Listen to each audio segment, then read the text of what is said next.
Hey everyone, welcome to the Explainer for Module 7. If you're designing courses in D2L, you know we're right in the middle of a massive shift when it comes to integrating AI and emerging tech into curriculum design. So let's just jump right in. We all know the drill. Our graduates are stepping into a workplace that's changing literally by the minute, driven by new tech. And as curriculum developers, it's totally on us to make sure our programs stay innovative and responsive to those changes. First things first, I want you to ask yourself a really crucial question. What technologies are actually transforming my field right now? Industries are evolving incredibly fast, and employers are practically begging for adaptable graduates who can just jump in and confidently use these new tools. Making it a habit to ask yourself this question is step one to keeping your curriculum fresh and getting your students ready for what's actually out there. All right, Section 1, Enhancing Traditional Curriculum Design.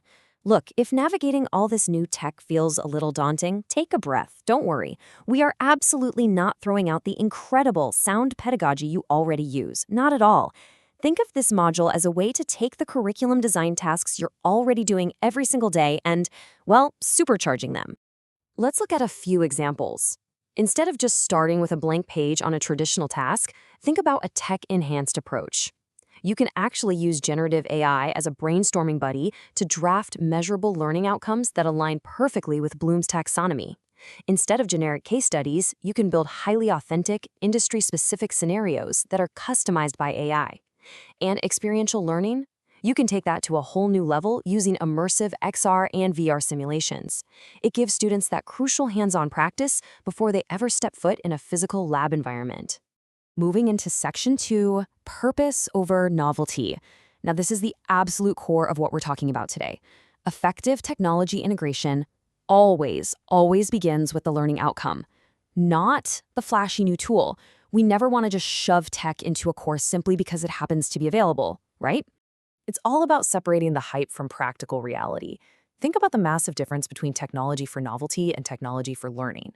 Novelty is stuff like throwing in VR just because it looks cool and exciting, or using AI to auto-generate assignments without even reviewing them.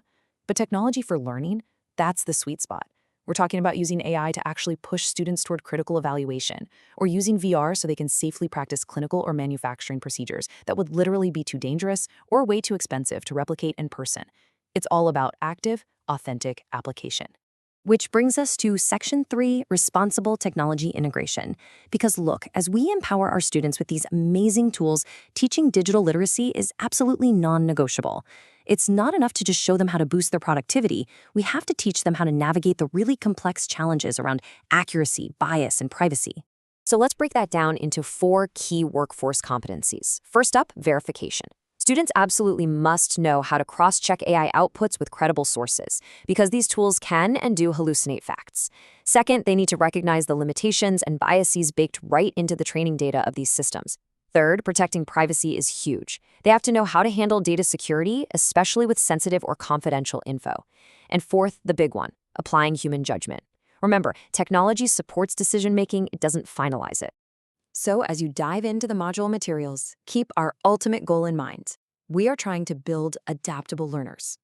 We want professionals who can seamlessly blend tech proficiency with ethical reasoning, critical thinking, and really sound judgment. The dream is to graduate students who rely on their own hard-earned disciplinary expertise whenever they're evaluating whatever output a machine just handed them. I want to leave you with this one final, empowering thought to sort of anchor your mindset as you go through Module 7. Technology should support human expertise, not replace critical thinking, ethical reasoning, or professional responsibility. So as you're designing your courses, think about this.